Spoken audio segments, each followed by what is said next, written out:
Yo, what's good YouTube? So for today's video we're going to be making a trap beat.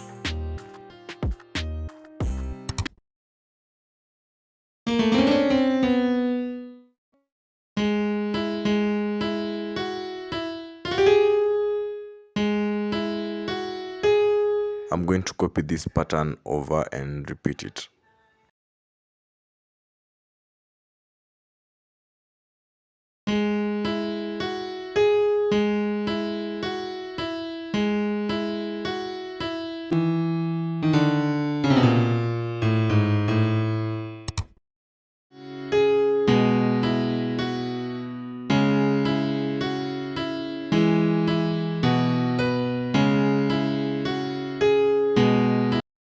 Now I'm going to add top melodies to the piano and we're good.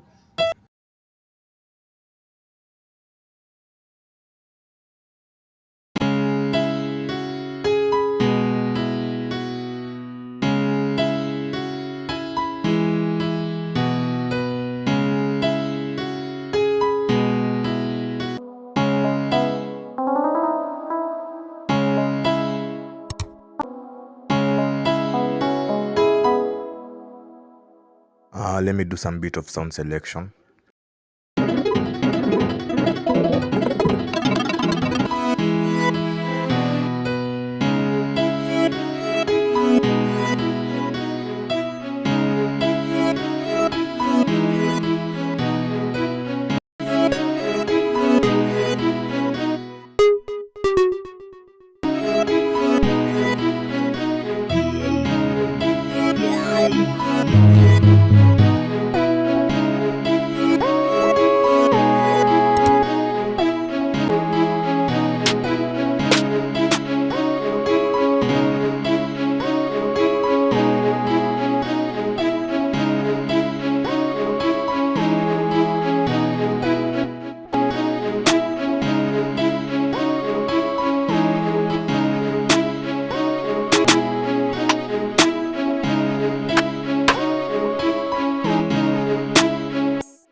Yeah, so that's it for today. Here is the final beat.